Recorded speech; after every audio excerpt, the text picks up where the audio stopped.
जातक कथा कहानी 5 महाकपि। हिमालय के फूल अपनी विशिष्टताओं के लिए सर्वविदित हैं। दुर्भाग्यवश उनकी अनेक प्रजातियां विलुप्त होती जा रही हैं। कुछ तो केवल किस्से कहानियों तक ही सिमटकर रह गई हैं। यह कहानी उस समय की है जब हिमालय का एक अनूठा पेड़ अपने फलीय वैशिष्ट्य के साथ एक निर्जन पहाड़ी नदी के तीर पर स्थित था। उसके फूल थाईलैंड के कुरियन से भी बड़े, चेरी से भी अधिक रसीले और आम से भी अधिक मीठे होते थे। उनकी आकृति और सुगंध भी मन को मोह लेने वाली थी। उस पेड़ पर वानरों का एक झुंड रहता था जो बड़ी ही स्वच्छंदता के साथ उन फूलों का रसास्वादन व उपभोग करता था।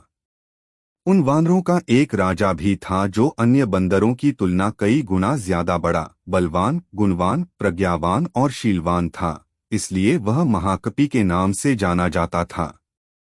अपनी दूरदृष्टि उसने समस्त वानरों को सचेत कर रखा था कि उस वृक्ष का कोई भी फल उन टहनियों पर न छोड़ा जाए जिनके नीचे नदी बहती हो। उसके अनुगामी वानरों ने भी उसकी बातों को पूरा महत्व दिया, क्योंकि अगर कोई फल नदी में गिरकर और बहकर मनुष्य को प्राप्त होता तो उसका परिणाम वानरों के लिए अत्यंत भयंकर होता। एक दिन दुर्भाग्यवश उस पेड़ का एक फल पत्तों के बीचों बीच पककर टहनी से टूट बहती हुई उस नदी की धारा में प्रवाहित हो गया। उन्हीं दिनों उस देश का राजा अपनी औरतों दास दासियों तथा के साथ उसी नदी की तीर पर विहार कर रहा था।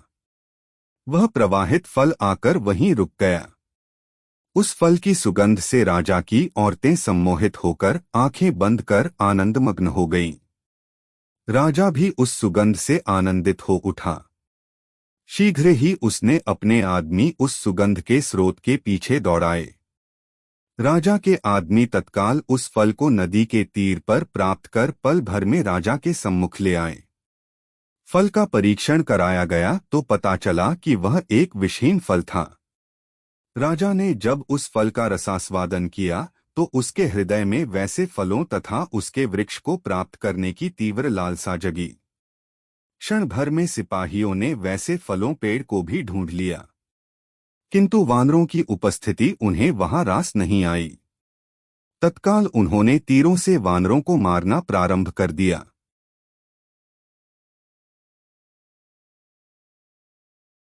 वीर्यवान महाकपि ने तब अपने साथियों को बचाने के लिए कूदते हुए उस पेड़ के निकट की एक पहाड़ी पर स्थित एक बेंत की लकड़ी को अपने पैरों से फंसाकर फिर से उसी पेड़ की टहनी को अपने दोनों हाथों से पकड़कर लेट अपने साथियों के लिए एक पुल का निर्माण कर लिया। फिर उसने चिल्लाकर अपने साथियों को अपने ऊपर चढ़कर बेतों वाली पहाड़ी पर कूदकर भाग जाने की आज्ञा दी। इस प्रकार महाकपि के बुद्धि कौशल से सारे वानर दूसरी तरफ की पहाड़ी पर कूदकर भाग गए। राजा ने महाकपि के त्याग को बड़े गौर से देखा और सराहा।